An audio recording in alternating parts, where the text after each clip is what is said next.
వనపర్తి పట్టణంలోని మాజీ మంత్రి నివాసం ఆవరణలో విలేకరుల సమావేశంలో మున్సిపల్ చైర్మన్ గట్టి యాదవ్, వైస్ చైర్మన్ వాకిటి శ్రీధర్ మాట్లాడారు. ఏదుల రిజర్వాయర్కు 7 టీఎంసీ నీళ్లు ఎందుకు అంటారా? ఏదుల ఎందుకోసం కట్టారు, ఎవరి కోసం కట్టారు, డబ్బుల కోసం కట్టారు అనడం అవివేకం. ఇది కాంగ్రెస్ పార్టీ మాటల, ఎమ్మెల్యే మాటల? ఏదుల రిజర్వాయర్పై ఎమ్మెల్యేది అవగాహన రాహిత్యం. పాలమూరు రంగారెడ్డి ఎత్తిపోతల 12.5 లక్షల ఎకరాలకు నీళ్లు ఇవ్వడానికి సంకల్పించినప్పుడు ఇప్పటి మంత్రి జూపల్లి కృష్ణారావు అప్పుడు మంత్రిగా ఉన్నారు. పాలమూరు రంగారెడ్డి ఎత్తిపోతల అనవసరమైతే ఆయన ఎందుకు వద్దనలేదు? ప్రాజెక్టు మొదలయ్యే నార్లాపూర్ వద్ద కూడా ఆయకట్టు రాదు. నార్లాపూర్, ఏదుల, వట్టెం, కరివెన, ఉదండాపూర్ ఇలా ప్రాజెక్టు దశలవారీగా ముందుకు పోతుంది. ఏదుల రిజర్వాయర్ ప్రతిపాదనలోనే వనపర్తికి నీళ్లు తీసుకునేందుకు అనుకూలంగా ఓటీ ఆఫ్ టెక్ స్ట్రక్చర్ తూమ్ ఉన్నది. వనపర్తి నియోజకవర్గంలోని D8 ఇతర అన్ని అవసరాలకు అనుగుణంగా నీళ్లు తీసుకునే విధంగా అప్పటి ప్రభుత్వం నిర్ణయించిందన్నారు. 7 టీఎంసీల నీళ్లు రిజర్వాయర్లో ఉండడం మూలంగా చుట్టూ 20 కిలోమీటర్ల పరిధిలో అద్భుతంగా భూగర్భ జలాలు పెరుగుతున్నాయన్నారు. కనీస పరిజ్ఞానం లేకుండా అక్కసుతో మాట్లాడడం కాదు, తెలియకుంటే తెలుసుకొని మాట్లాడాలన్నారు. నిత్యం నిందారోపణలు వేయడమే కార్యక్రమంగా పెట్టుకుంటే అబాసుభ పాలయ్యేది నువ్వే అని అన్నారు. మంత్రి జూపల్లి కృష్ణారావు వనపర్తి కాంగ్రెస్ ఎమ్మెల్యే ఏదుల రిజర్వాయర్ మీద మాట్లాడిన అవివేకపు మాటలపై సమాధానం చెప్పాలి, వివరణ ఇవ్వాలన్నారు. శంకుస్థాపన చేసిన విద్యుత్ సబ్స్టేషన్కు మళ్లీ శంకుస్థాపనలు చేయడం, ఎక్కడికి పోయినా ఆధారాలు లేని ఆరోపణలతో కాలం సాగదీయడం మాని చివరి దశలో ఉన్న అభివృద్ధి పనులు సంపూర్ణమయ్యేలా చూస్తే మంచిదని అన్నారు.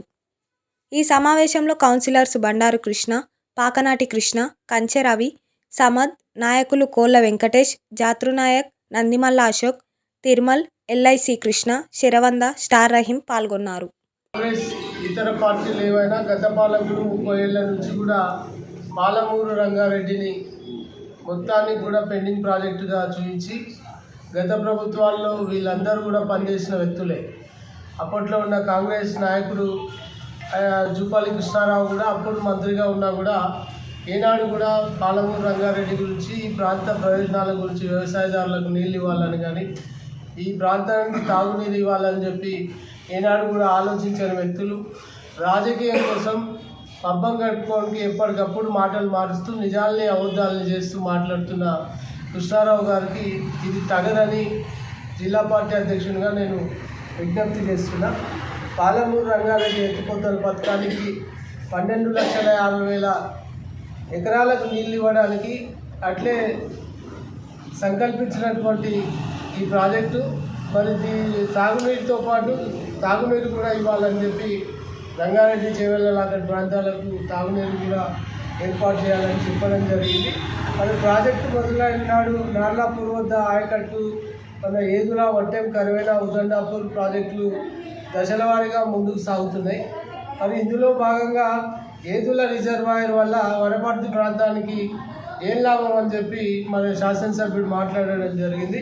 వనపర్తికి నీళ్ళు తీసుకునేందుకు ఆ డిజైన్లనే ఒక ఓటీ అప్టెక్ స్ట్రక్చర్ని, అంటే ఒక టూమ్ని డిజైన్ చేయడం జరిగింది. వనపర్తి D8 ద్వారా మరి అక్కడికి ఉన్నటువంటి నీళ్లను ఆ పాలమూరు రంగారెడ్డి ద్వారా వచ్చే ఏదుల రిజర్వాయర్ డిజైన్లనే వనపర్తి ప్రాంతానికి D8 కాలువకు కలుపుతూ ఒక తూమ్ను కూడా ఆ డిజైన్లో ఏర్పాటు చేయించున్నారు గౌరవ మంత్రి నిరంజన్ రెడ్డి గారు. మరి ఈ ప్రాంత ప్రయోజనాలు లేవని చెప్పి ఎన్నడూ కూడా మరి అవగాహన లేకుండా మీకు దాని మీద సంపూర్ణమైనటువంటి ఏమైనా ఆధారాలు ఉంటే మాట్లాడాలి తప్ప మరి ఏమనంటే పరిజ్ఞానం లేకుండా మాట్లాడుతుంది. ఒక చీఫ్ ఇంజనీర్ల ద్వారా ఒక డిజైన్ తయారు చేస్తారు. ఆ డిజైన్ ద్వారా నీళ్ళు ఎక్కడికి తరలిస్తున్నారు, మరి నీళ్ళు ఎక్కడి నుంచి ఎక్కడికి వెళ్తాయి, మరి దాని ద్వారా వనపర్తికి కూడా, వనపర్తి ప్రాంతానికి కూడా కొన్ని వేల ఎకరాలకు నీళ్ళు తీసుకోవడానికి మంత్రి గారు దాంట్లో ఒక DPని కూడా తయారు చేసి అందులో ఒక తూమ్ను కూడా డిజైన్ చేయడం జరిగింది. మరి ఈ విషయాలన్నీ కూడా వాళ్ళకి తెలియవు. ఇవాళ మరి తెలియని విషయాల్లో అవగాహన రహితంతో కేవలం మంత్రి గారి మీద బురద చల్లడానికి, BRS పార్టీని అపాస్పాలు చేయడానికి ఒక అబద్ధ ప్రచారం చేస్తున్నారు. కానీ ఎక్కడ కూడా మీకు నిజమైన ఆధారాలు కానీ సంపూర్ణమైన అవగాహన లేదని సందర్భంగా తెలియజేస్తున్నారు. ఇక్కడ ఉన్నటువంటి శాసనసభ్యుడు మరి ఆయన ఏం ఏం 7 టీఎంసీల నీళ్ళు అంటే ఏంది? ఇవాళ వనపర్తి మీ నెత్తిన కుండ పెట్టుకున్నాడు. 7 టీఎంసీలు దాంట్లో నీళ్లు నిల్వ ఉంటే ఈ ప్రాంతం వనపర్తి జిల్లా ప్రాంతం మొత్తం కూడా భూగర్భ జలాలు మొత్తం ఇంక్రీజ్ అయిన సంగతి ఆ జ్ఞానికి తెలుసో తెలియదో నాకు తెలియదు. కానీ మరి ఈ ప్రాంతంలో గతంలో నుంచి కూడా ఎక్కడ చూసినా ఆంధ్ర ప్రాంతం ఆయకట్లే, మరి ఆంధ్ర ప్రాంతంలో ప్రాజెక్టులే అని చెప్పి తెలంగాణలో ఆ రోజు అధ్యయన వేదిక, పాలమూరు అధ్యయన వేదిక ద్వారా ఆ రోజు చాలామంది మేధావులు నిపుణులందరూ కూడా పాలమూరు రంగారెడ్డి గురించి ఒక అధ్యయన వేదిక వేసుకొని దాని మీద గతంలో ఉన్నటువంటి చంద్రబాబు నాయుడు కానివ్వండి, రాజశేఖర రెడ్డి కానివ్వండి, ఎన్టీ రామారావు ఉన్నప్పటి నుంచి కూడా ఈ ప్రాంత ప్రయోజనాల కోసం మన ఎందరో ఇంటలెక్చువల్స్, ఎందరో మేధావులందరూ కూడా పాలమూరు రంగారెడ్డి పైన పోరాటాలు చేసిండ్రు. మరి ఆ పోరాటాలు ఎన్నడూ కూడా సాధ్యం కాలేదు. ఒక తెలంగాణ రాష్ట్రం ఏర్పాటైన తర్వాత మాజీ ముఖ్యమంత్రి కేసీఆర్ ద్వారానే ఆ సంకల్పం నెరవేరిందనేది ప్రజలందరికీ కూడా తెలిసిన విషయం. మరి ఇట్లాంటి అజ్ఞానులు, అవివేకులు, మరి వాళ్ళ ఈ ప్రాంత ప్రయోజనాలు తెలియని వాళ్ళు, ఈ ప్రాంతం ఎడారిగా మారినటువంటి ఈ ప్రాంతం మరి తెలంగాణ రాకముందు ఎట్లా ఉండే తెలంగాణ పల్లెలు, మరి వాళ్ళ తెలంగాణ వచ్చిన తర్వాత మరి లక్షల ఎకరాలకు నీళ్ళు వచ్చినాయి, ఎక్కడికక్కడ పంట పొలాలు పండుతున్నాయి. ఈ నేల నడిచింది ఎవరి ద్వారా నడిచింది? ఇదంతా మర్చిపోయి ఇందిరమ్మ పాలన, ఇంకేదో పాలన అని చెప్పి అజ్ఞానులు ఆ రోజు ఉన్నటువంటి తాత ముత్తాతలు ఎప్పుడో మా తాతలు మూతులకు నేతులు రాసుకున్నారని చెప్పి మాట్లాడిన పరిస్థితి మరి ఇవాళ అదే రిపీట్ చేస్తుంది. ఇంకా ఇందిరమ్మ పాలన గురించి మాట్లాడుతున్నారు. మరి ఇందిరమ్మ పాలన తెలంగాణలో నక్సలైట్లు ఉన్నారు, తెలంగాణలో ఆకలి చావులు ఉన్నాయి, అమలు కేంద్రాలు ఉన్నాయి, వలసలు ఉన్నాయి, బిడ్డలు నమ్ముకున్న రోజులు ఉన్నాయి. మరి వీటన్నిటిని తిరగరాసిన చరిత్ర ప్రజలకు తెలియదని ఈ సందర్భంగా మరొకసారి ఈ కాంగ్రెస్ నాయకులు వలస నాయకులే. ఒకనాడు బీఆర్ఎస్లో మొన్నటిదాకా ఉన్నటువంటి గౌరవ మంత్రులు జూపల్లి కృష్ణారావుకి, మొన్నటిదాకా మాతో ఎంపీపీగా పనిచేసినటువంటి మా మేఘారెడ్డి గారు కూడా చెప్తున్నాం. ఎందుకంటే మీరు పార్టీ మారినంత మాత్రాన ప్రజలు, ప్రాంతం మారదండి. పాలమూరు రంగారెడ్డి డిజైన్ కూడా మారదు. మీరు మాటలు మార్చినంత, పార్టీలు మార్చినట్లుగా ఈ ప్రాంత ప్రయోజనాలు మారవు. ఇక్కడ ఉన్న స్థితిగతులు అందరూ కూడా అన్ని రకాల మనుషులందరికీ తెలుసు. సామాన్య కూలీగా నుంచి ప్రొఫెసర్ల దాకా తెలుసు. ఈ పాలమూరులో మంచి మేధావులు ఉన్నారు, అందులో వనపర్తిలో కూడా మేధావులు ఉన్నారు. మరి ఇవాళ మీ అందరినీ గెలిపించడానికి కారణాలు ఏందో మేము అన్వేషించాం. కానీ మీరు తప్పుడు మాటలు మాట్లాడకండి, నిజాలు మాట్లాడండి. అవతల వ్యక్తుల మీద అక్కస్తోనో లేకపోతే దేశ ఈర్ష్యంతో మాట్లాడేటి మాటలు కావు.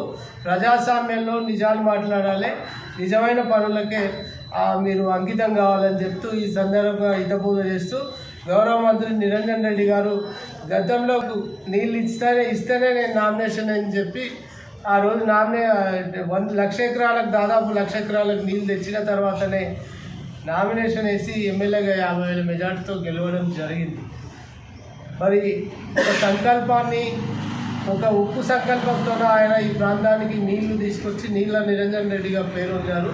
మరి ఆ పేరు మీకు ఇష్టం లేకపోతే ఈర్ష్యాద్వేషాలు మీకు కలగొచ్చేమో, కానీ అది ప్రజలు ఇచ్చిన నిర్ణయాన్ని మీరు గమనించాలని ఈ సందర్భంగా తప్పుడు ఆరోపణలు చేయొద్దని గౌరవ మంత్రి గారికి, గౌరవ ఎమ్మెల్యే గారికి విజ్ఞప్తి చేస్తున్నాం.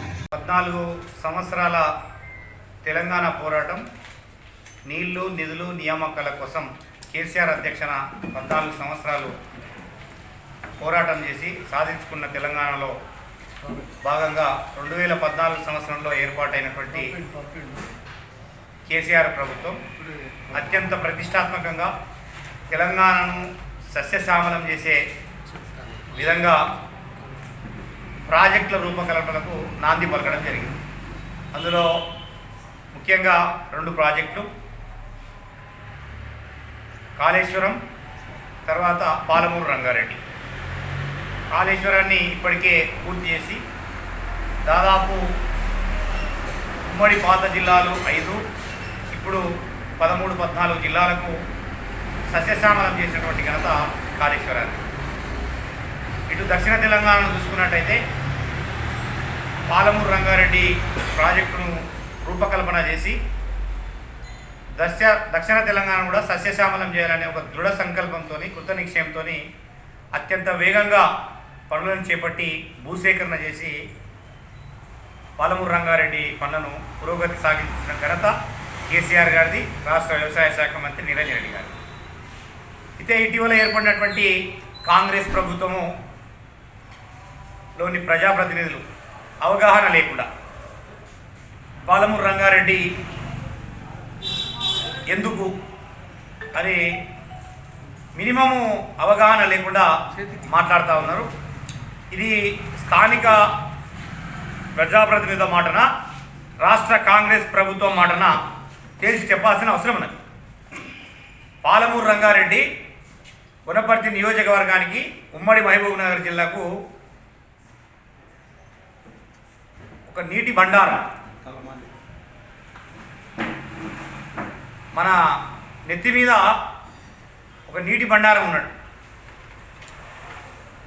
దీని ద్వారా 12,50,000 ఎకరాలకు ఉమ్మడి మహబూబ్నగర్ జిల్లాలో సాగునీళ్ళు అందించడమే కాకుండా తాగునీరు కోసం వనపర్తి నియోజకవర్గానికి కూడా వ్యవసాయానికి వాడుకోవడానికి ఒక తూము నిర్మాణించడం జరిగింది. ఆ డిజైన్లో ఉన్నది. అదేవిధంగా హైదరాబాద్, రంగారెడ్డి, నల్గొండ జిల్లాల వరకు తాగునీరుకు కూడా ఈ ప్రాజెక్టులో నీళ్లను వాడుకోవడానికి రూపకల్పన చేయడం జరిగింది. మరి ఇవన్నీ ఏమి అవగాహన లేకుండా పాలమూరు రంగారెడ్డి ఎందుకు కట్టారు, ఎవరి కోసం కట్టారు అని ఆరోపణలు చేయడం అనేది కాంగ్రెస్ ప్రజాప్రతినిధులకు ఉన్నటువంటి అవగాహన రాహిత్యంగా బారాసా జిల్లా అధికార ప్రతినిధిగా నేను వారిని సూటిగా ప్రశ్నిస్తా ఉన్నా. మీరు అవగాహన చేసుకోవాలా, ప్రాజెక్టు మీద తెలియకుంటే అడిగి తెలుసుకోవాలా. మమ్మల్ని అడగడానికి బారాసా నేతలు కట్టింది కాబట్టి బారాసా నేతలను అడగడానికి మొహమాటం అయితే, అధికారంలో ఉన్నారు, ఇప్పుడు అధికారులు మీ చేతిలో ఉన్నారు, అధికారులను అడిగి అవగాహన చేసుకోండి. ఆ ప్రాజెక్ట్ ఎక్కడ పనికొస్తుంది, ఎవరికి ఎంతో ఉపయోగం అవుతుంది. ప్రపంచ చరిత్రలోనే ఒక ప్రాజెక్ట్ కడితే అత్యంత వేగంగా భూసేకరణ చేసినటువంటి ప్రాజెక్ట్ ఏదైతే ఉందంటే రాష్ట్ర వ్యవసాయ శాఖ మంత్రి నిరంజన్ రెడ్డి గారి ఆధ్వర్యంలో ఏదుల రిజర్వాయర్కు సంబంధించినటువంటి భూసేకరణ మొత్తం ప్రపంచంలో కట్టిన ప్రాజెక్టులో అత్యంత వేగంగా భూసేకరణ చేసిన ప్రాజెక్టుగా రికార్డులకు ఎక్కింది. అత్యంత వేగంగా నార్లాపూర్ రిజర్వాయర్ను నిర్మించడం జరిగింది. ఇదంతా ఎందుకు చెప్తున్నంటే కేసీఆర్ ప్రభుత్వానికి, తెలంగాణ రాష్ట్ర ప్రభుత్వానికి కృతనిశ్చయం ఉన్నది. మొత్తం తెలంగాణను సస్యశ్యామలం చేయాలి, అన్ని ప్రాంతాలను. కాబట్టి ఏ ప్రభుత్వం చేసినా ప్రజలకు, వ్యవసాయదారులకు, రైతాంగానికి మేలు చేసే ప్రాజెక్టులు ఎదొచ్చినాక హర్షించదగ్గాల.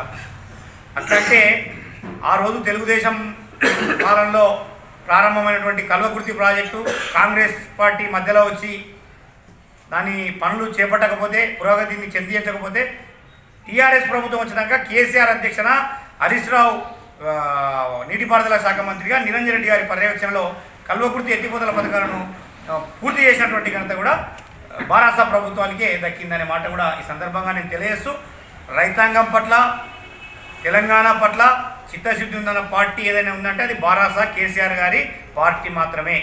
అది చిత్తశుద్ధిగా కృషి చేసినటువంటి నాయకులు నిరంజన్ రెడ్డి గారని ఈ సందర్భంగా తెలియజేస్తూ, ఇలాంటి అవగాహన రాహిత్యమైనటువంటి ఆరోపణలు చేసి ప్రజల్లో కన్ఫ్యూజ్ క్రియేట్ చేయకండి దయచేసి. అవగాహనతో ఈ ప్రాంత ప్రజల అభివృద్ధి కోసం అందరూ కృషి చేయాల్సిన అవసరం ఉంది. ఆ రకంగా మీరు కూడా ఏది టైంపాస్ మాటలు కాకుండా గత ప్రభుత్వంలో జరిగినటువంటి అభివృద్ధిని, పరంపరను కొనసాగించే విధంగా కృషి చేయాలి తప్ప అడ్డుపుల్ల వేయకుండా అందరూ కూడా సహకరించాలని విజ్ఞప్తి.